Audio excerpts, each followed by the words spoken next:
Nii et siis tere, minu nimi on Kalle ja tutvustan täna kalanduse ja rakendusökoloogia õppekava Eesti Maaülikoolis. Ja näitan vist tüki 16 slaidi ja räägin sinna juurde. Pealkiri on siis kalandus- ja rakendusökoloogia. Meil on sama nimega nii bakalaureuseõppekava, mis kestab 3 aastat ja magistriõppekava, mis kestab 2 aastat. Ja nüüd nende mahud on ka siin olemas, 180 EAP-d ja 120 EAP-d. Ja Ingmar, kelle näopilt on siin ülevalpool minust, peaks olema siis bakalaureuse õppekava juht ja mina olen siis magistri õppekava juht. Ja nüüd kindlasti huvitab, et mis see siis EAP on. Ja see on selline fiktiivne õppetöö maht. Üks EAP peaks tähendama, kui ma ei eksi, mingit umbes 26 tundi tööd. Kas siis kodus või kuskil mujal. Ja millest ma tahan rääkida, muidugi sellest õppekava struktuurist, mida ja kuidas ma kujutan ette, et te olete kusagilt gümnaasiumist tulnud ja elu ülikoolis on kõik midagi hoopis teistsugust. Siis natukene, kuidas see õppetöö välja näeb, mis on need vormid, siis sellised, ma arvan, et igipõlised küsimused, et kas see õppekava sobib mulle ja kas ma saan hakkama, mis minust pärast saab ja siis võite muidugi kinni panna, aga et kui palju ma hakkan palka saama, eks ka see on vist asi, mis paljusid huvitab. Ja see õppekava on selline, et tal on nagu laias laastus 3 suunda. On kalandus ja vesiviljelus, on veekogude ökoloogia, on maismaa ökoloogia. Kõik see peaks olema nagu suhteliselt rakenduslik või praktilise suunitlusega. Selle kalanduse koha pealt ütleks kohe, et ega vist Eestis teist kalanduse õppekava ei ole ja minu teada isegi lähiriikides ei ole, et ta on nagu suhteliselt eksklusiivne. Ja kui see sõna vesiviljelus teile on tundmatu, siis siia alla käib kõiksugu kalakasvatus. Üks kalandus tähendab siis me nagu metsikut kala püüame, vesiviljelus on see, et me ise nagu kasvatame, aga mitte ainult kalu, aga ka kõike iganes, mida me veeelukatest kasvatada tahame. Vetikatest, koorikloomadest, Eestis on rohkem küll kala ja ka vähid. Veekogude ökoloogia ehk siis kõik see, mis meil vees toimub, nii meri kui ka maismaa, mis on meile palju lähemal, järved, jõed. Ja see on nagu märg aine või märgsuund ja maismaa ökoloogia, puud ja kased ja hundid ja rebased. Nii et nende 3 vahel saab põhimõtteliselt valida, aga see valik on üsna mitteformaalne, et õppijal on üsna hea võimalus ise oma õppekava kujundada. Need on need 3 suunda, sisulist suunda. Nüüd õppekava struktuurilt, mis on meile päris palju nagu ülikooli poolt ette ja haridusministeeriumi poolt isegi ette määratud. Et ma panin siia sellise inglipildi, et meie ei ole süüdi, kui teile ei meeldi, et kõik see õppekava on nagu üldmoodul. Ja nüüd jällegi ma olen need mahud siia pannud, et umbes saate aru, eks ole, üldmoodul.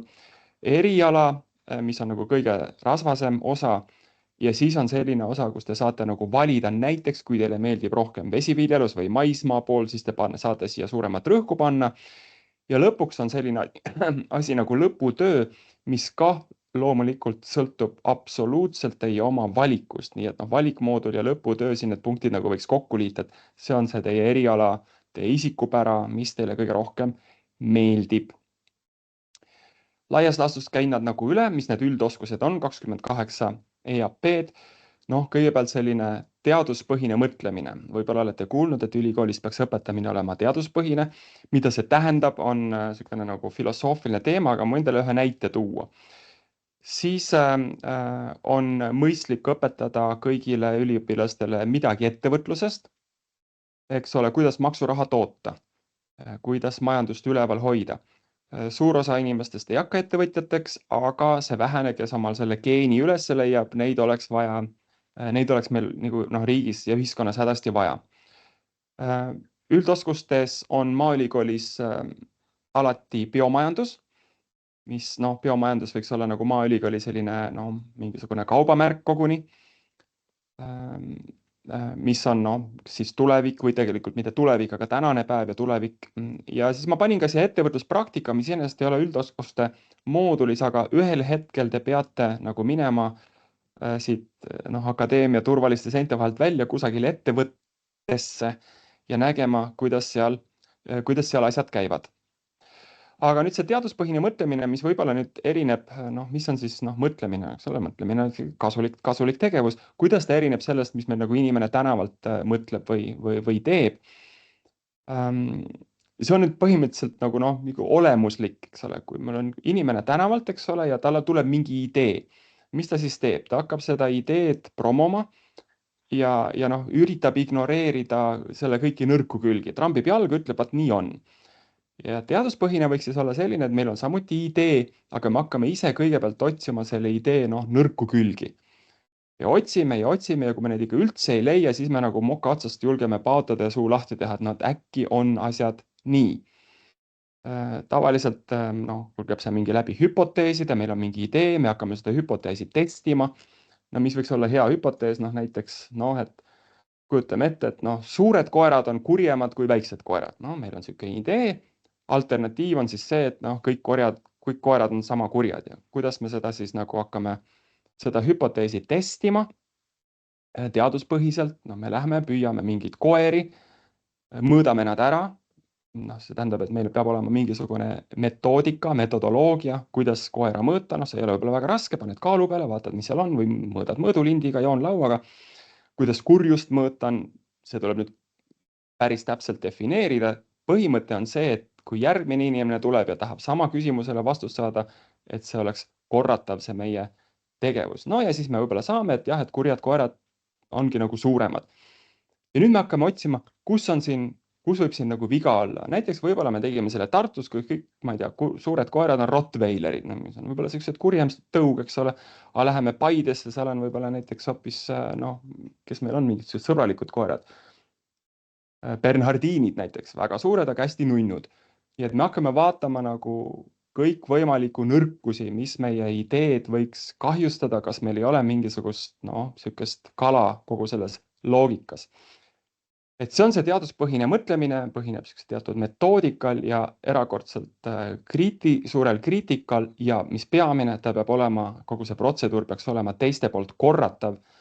Ja kui nad saavad sama tulemuse, siis ühel hetkel me võib-olla võimegi ka nagu avalikkuses öelda, et näed, ongi suured koerad, ongi kurjemad kui väiksed koerad. Nüüd eriala moodul on oma mahult kõige suurem ja laias laastus on siin, mida me siis õpetame, on nagu elustiku tundmine. Me peaksime nagu teadma, kes meie ümber siin elab Eestis, aga ka maailmas. Eesti on meile lähemal. Alates, ma ei tea, tigudest ja vetikatest ja taimedest ja loomadest ja kägudest ja konnadest ja kogu see veelustik. Siis on natukene selline süsteemipõhisem ökoloogia, elustiku ja keskkonna vastassuhted, evolutsioon, kuidas me kõik kujunenud oleme, väga kasulik asi. Ja muidugi ka elustiku kaitse, et me ikka tahaksime, et mingis mõttes on see nagu selline eksitav termin. Me ütleme, et elustiku kaitse, tegelikult elustik saab endaga päris hästi hakkama, põhimõtteliselt me ikkagi kaitseme iseennast. Kui see elustik siin meil muutub siin ümber, siis me tunneme ennast ise erakordselt ebamugavalt. Siis suur osa eriala moodulist pühendub kalandusele ja hüdrobioloogiale, ehk siis selline märg teema. Kõik see vesine. Ja siis üks osa on maateadus, kõik maismaasse puutuv, taimed, loomad, seened, geoloogia ja geokeemia. See on selline eriala moodul, mahult kõige suurem ja siin eriti valikut üliõpilasel pole, kõik see tuleb ära teha. Siis on valikainete moodul, kus tervest hulgast, võimalikest valikutest üliõpilane valib 24 EAP hulgas vastavalt oma soovile, oma hingele kõige armsamaid asju. Ideaalis võiks nüüd see tudeng olla selleks ajaks teinud mingisuguse valiku, kas teda huvitab rohkem märg, veeteemad, maismaa teemad või spetsiifiliselt kalandus- ja vesiviljelus, et nagu pildid sellega võrreldes, no siin ei ole kala, see on vähk. Inglise keeles on ta ikkagi crayfish, seal on kõik, inglise keeles on kõik asjad fish. Meil on ta vähk, eks ole, vähikasvatus näiteks. Maismaa ökoloogia ja noh, ma siin panin vesikirbu pildi siia iseloomustamaks veekogude elustikku. Nii et need suuremad valikud, mis seal on, jällegi moodulite kaupa, igas moodulis on 2-3 õppeainet, on kalandus, vähimajandus, vesiviljelus, kalade tervis, kalade heaolu. Noh, sellise asja võib valida, kui meid just otseselt kalad väga ei huvita, aga üldine hüdrobioloogia, limnoloogia, ookeanograafia, nagu kõik see märg asi, mis meid ümbritseb. Taaskord veekogude elustik, eutrofeerumine, veekogude toitainetega rikastumine, see on meil probleemiks, see on keskkonnaprobleem, selline moodul on olemas. Aga maismaa inimestele näiteks metsad, metsaökoloogia, pärandkooslused, puisniidud, rannaniidud, loopealsed, maismaa elustik. Elustiku koha pealt on õpe päris tugev, liikide tundmine, sellele me oleme päris tublisti panustanud. Ja samuti näiteks eraldi ka taimestik, taimed, kogu see botaanika osa maismaal. Siiamaani peaks kõik väga selge olema. Ja siis on lõputöö. See on põhimõtteliselt on ta üks õppeaine. Te peate ise midagi kirjutama, midagi uurima. Te peate leidma omale juhendaja ja üldiselt see lõputöö ongi võib-olla nüüd rääkida, et mis on need komistuskimid kogu sellel õppekaval, siis võib-olla see lõputöö tegemine, lõputöö juhendaja ja teema leidmine. Ta on nagu, eks ole, õppekava lõpus ja seetõttu mõeldakse, et ta sinna lõppu jõuab, aga reaalselt peaks talle nagu peaaegu et esimene aine, et kohe hakata nagu päevast 0 selle peale mõtlema, mis see võiks olla, mis mind huvitab ja leida mõni juhendaja, mõni õppejõud, mõni teadlane, kes sellega teeb ja oma idee siis või oma iseennast talle nagu maha müüa. Et mahult on ta 10 EAP-d, mis on ilmselt kõige suurem õppeaine üleüldse. Ja siis ma panin siia mõned näidised pealkirjadest selle aastal kaitstud lõputöödest, näiteks rändvähi substraadi eelistused akvaariumikatsetes. Mis iganes ta teile ütleb, tõenäoliselt hetkel mitte midagi. Aga siin näitab mingisugune spetsiifilisus, keegi rändvähk, eks ole, sellest rändvähist tuleb veel natukene võib-olla juttu ka. Või siis näiteks Eesti raudkärblased. Raudkärblased on need tüütud põdrakärbsed, kes meile metsas juustesse lendavad, lihtsalt ära ei tule. Nii päris korralik süstemaatiline analüüs oli, kui palju neid on, kus nad on, mis liigid Eestis üleüldse on. Igati suurepärane töö. Või siis näiteks oli natukene metsanduse valdkonnas süsinikubilanss jänesekapsa kõdusoo kasvukoha tüübis sookaasikute vanusereas. Lihtsamalt öeldes, eks ole, ma panin siin copy-paste selle pealkirja, et kui palju metsad seovad süsinikku kuivendatud soometsas ja jutt oli siis kaasikutest. Erakordselt aktuaalne tänapäeval, kui peavoolumeedias metsasõda jälgida. Ja ma panin ka sihilikult ühe magistritöö pealkirja metsise mänguintensiivsus häälitsuste põhjal. Miks ma selle siia panin, on see, et tegemist on linnulaulu põhineva magistritööga.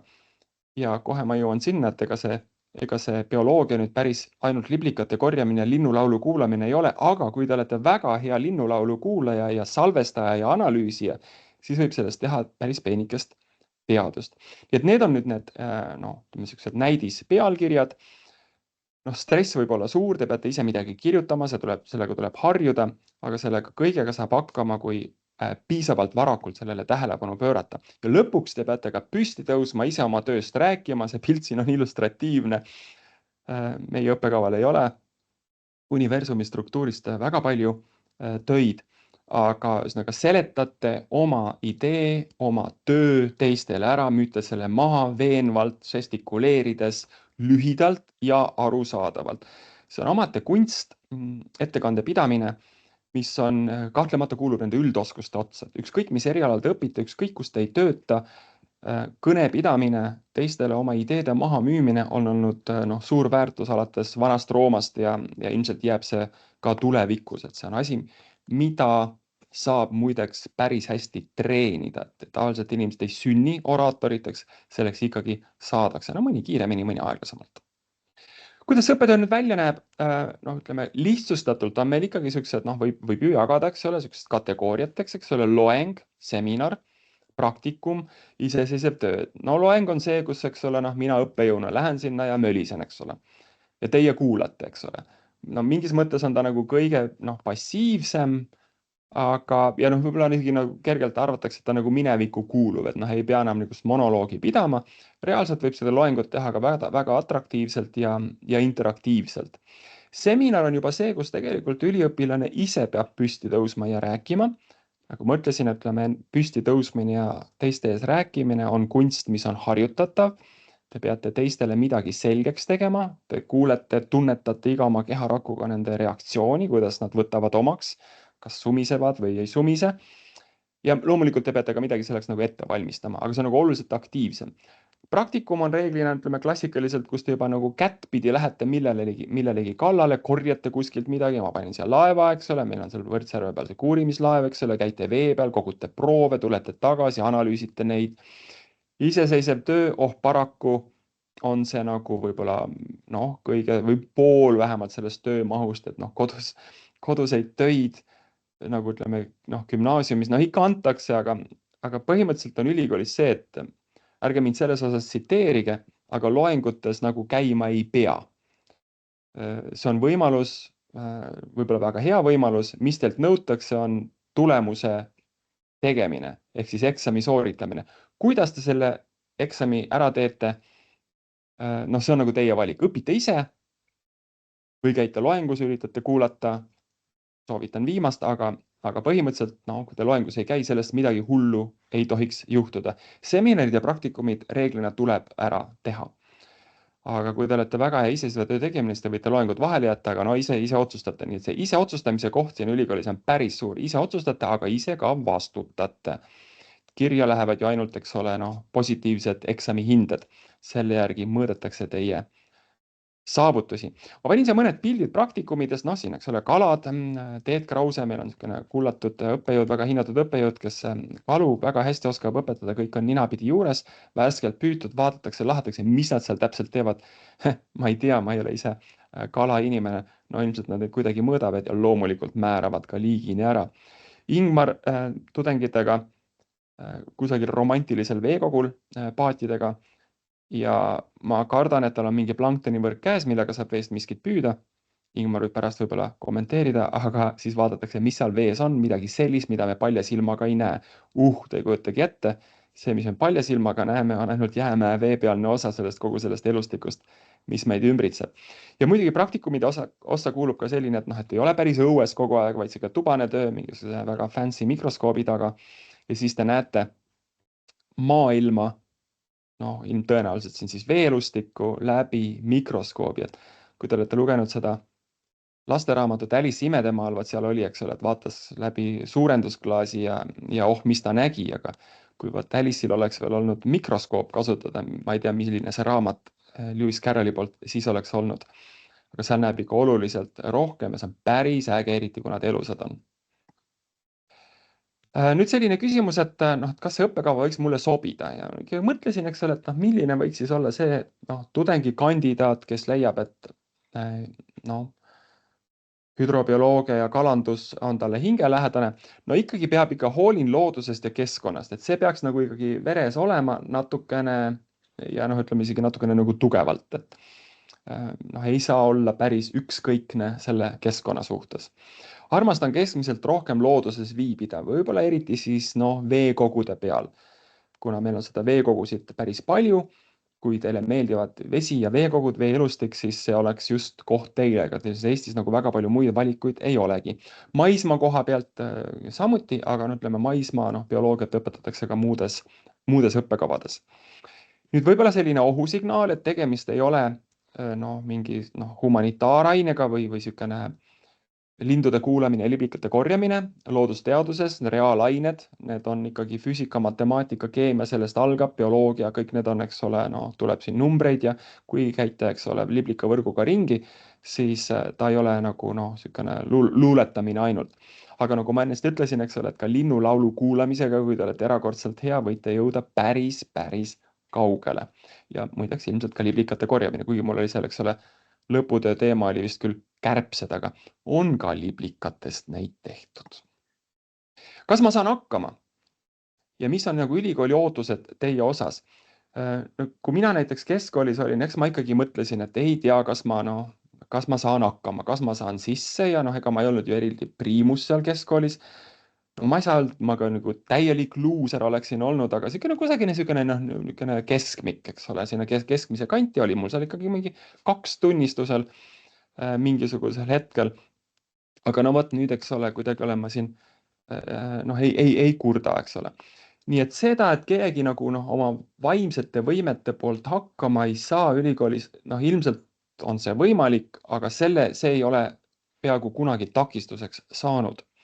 Et ma panin, et mida ülikool ootab teilt, eks ole, nutikus ei tule kahjuks, et kui te olete ikka ürgnutikas, siis te saate asjadega kiiremini hakkama ja seda ilmselt ka gümnaasiumis kogetud, eks ole, kõige peale kulub vähem aega, aga seal on üks oht, et kui te ei õpi pingutama gümnaasiumis, nii et ma ei tea, veri künte all ja silmade all lotid, siis šansid on, et siin ülikoolis ikkagi see pingutamise oskus, eelnev kogemus tuleb kasuks. Aga ma ise arvan, et võib-olla ambitsioonikus oleks kõige olulisem või üks olulisemaid. Muidugi, kui teil nutikus on 0 ja ambitsioonikus on väga suur, siis on ka üks loodusõnnetus ainult. Aga see, et ma tahan saada, kes on hea üliõpilane? Muidugi see, kes asjad teeb tähtajaks, saab häid hindeid, aga mitte ainult, eks ole, aga samas käib, eks ole, nagu vaikne vari mööda seinataguseid ja endast märku ei anna. Et ambitsioonikus on ikkagi see, et sa lähed juba esimesel aastal, lööd jalaga laboriukse lahti ja ajad jalad harki, käed puusa, hüüad valju häälega, et kus see laud siin on, kus ma tööle hakkan. Et need on need, keda me tahame ja keda oodatakse. Loovus on erakordselt oluline. Kui teil ka koolis seal nõutakse, ma mäletan ise ka, mulle ei meeldinud kirjandeid kirjutada, eks ole, aga põhimõtteliselt nüüd tagantjärele mõeldes kõik, kus loovuse arendamine tuleb kasuks. Voolige, joonistage, mis iganes, juba algkoolis. Ja mida edasi ülikoolis jõuate, doktorantuuris loovus, hullud ideed on need, mis maksavad. Mida hullem idee, seda need võivad äparduda, pole vahet. Aga kui ideid ei olevat, siis on nagu nirusti. Huumorimeel igal juhul, et pulli peab saama, ikka saab ka, ja et te kõike nüüd liiga tõsiselt ei võtaks, sest miks see tähtis on see, et läbipõlemine mitte ainult ülikoolis, et ka ülikooli järgses elus on üsna sage ja sellel tuleb nagu silm peal hoida.